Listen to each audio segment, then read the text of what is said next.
ভাবাই যায় না, চিন্তাই করা যায় না, তো দূরের কথা। এই যে জিনিসগুলা, যে আমার তো এটা নাই, আবার আমি ওটা পাবো, এটা তো চিন্তাই করি না, এই ধরনের বাক্য গঠন করতে গেলে কি দিয়ে করব? খুঁজেই পায় না। এই যে খুঁজেই পায় না, ভাবাই যায় না, এটাও কিন্তু আমরা তৈরি করতে পারি লেট অ্যালোন দিয়ে। কি দিয়ে? Let alone.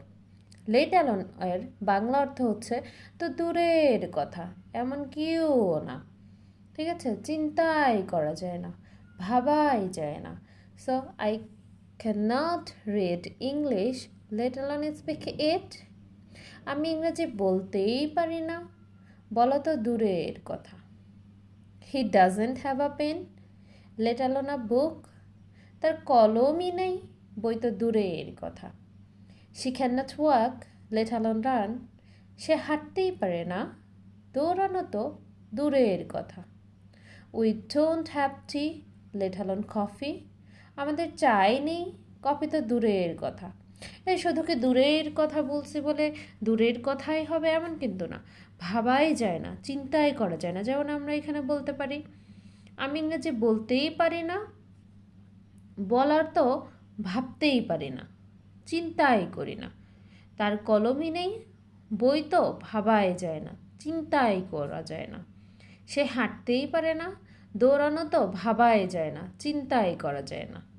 আমাদের চাই নাই, কফি তো ভাবাই যায় না, চিন্তাই করা যায় না। এ ধরনের বাক্যগুলা তৈরি করতে গেলে আমরা লেট অ্যালোন ইউজ করব। এখন লেট অ্যালোনটা আমরা কিভাবে ইউজ করব? প্রথম আমাদের যেটা নেই বা পারি না, সেই সেন্টেন্সটা মেক করব সাবজেক্ট নেগেটিভ ফর্ম, তারপর ভার্বের প্রেজেন্ট ফর্ম, তারপর অবজেক্ট দিয়ে আমরা সেন্টেন্সটা মেক করার পর আমরা লেট অ্যালোনটা সাবজেক্টের পরে বসাবো, সাবজেক্টের স্থানে বসাবো, যেখানে আমরা সাবজেক্ট বসাতাম। যেমন আই ক্যান স্পিক ইট, আমি এটা বলতে পারি, বাট আয়ের জায়গায় আমরা লেট অ্যালোন ব্যবহার করব, কারণ এটা তো দূরের কথা, ভাবাই যায় না। ঠিক আছে, সো লেট অ্যালোন স্পিক ইট বলাই যায় না, এটা লেট অ্যালোনের পর সবসময় আমরা ভার্বের প্রেজেন্ট ফর্ম করব। লেট অ্যালোন আ বুক, এখানে ভার্ব নাই, নাউন নিয়ে আসছে। লেট অ্যালোন রান, দৌড়ানো, ভার্ব নিয়ে আসছে। Late alone coffee,